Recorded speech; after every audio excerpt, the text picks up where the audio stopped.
got my driver's license, I was a little older than this, but I think the look on my face was the same. The license had an expiration date at my 75th birthday. That date was somewhere way out in the hinterlands. It seemed improper, almost presumptive, to walk around with that far off date next to my name in my back pocket all day. And it kind of forced me to think about not only my mortality, but also my longevity. We really do have a longer horizon than we think when we are looking at where we go. I had a close relationship with my grandmother, and the fact is that if we look at our grandparents, our parents, ourselves, our children, and our grandchildren, we're looking at a span of 200 to 250 years. And everything that affects our parents and our grandparents really does affect us.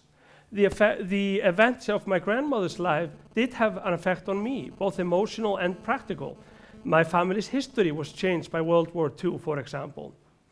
And same thing with our grandchildren. We hope the best for them, not only when they're children, but of course throughout their lives.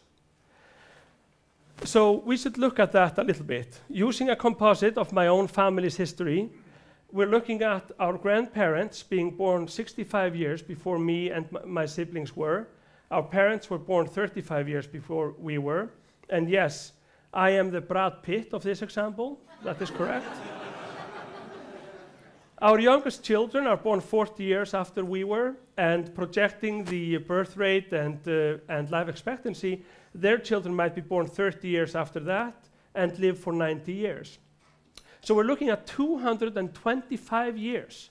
The people we care most about, the people that are closest to us, span a 225 years of history.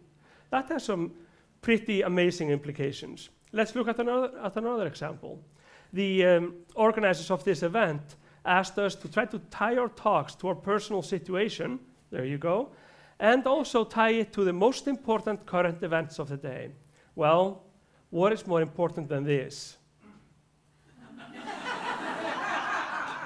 As the big day approaches, and we have all put in our pre-orders for the mugs with the wedding pictures of the happy couple, let's see how the numbers stack up for the royal family. Assuming the union produces an heir in the next few years, and that child might live as long as the Queen Mother, we're looking at 217 years from grandmother to the current one, child and grandchild. 217 years, and that's looking at the oldest child of each generation. That's quite amazing. So if we look at the people that are closest to us, we are really expecting a lifespan of these people to cover 200 to 250 years. When people are giving talks like this, they are encouraged not to be too technical or too dark. And I think if I start talking about the Gompert function, which calculates the life expectancy, which really isn't a forward estimate, but more a projection based on the backward-looking mortality rate, that would be both dark and technical. So I'm not going to get into that. But it really doesn't matter. Fortunately, a few decades back and forth don't change the concept. We're looking at 200 to 250 years. I think the important thing for us is not to take cover in short-term solutions. We really do need to think about long-term. And why am I talking about that now? Well, it seems that short-term solutions are really the name of the day.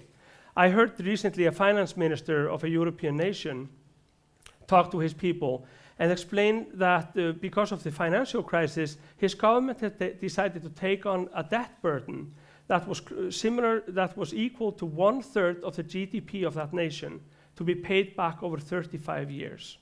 But, he added, at the beginning, we get 7 years where we don't have to pay anything. We don't have to go abroad to look at examples like this.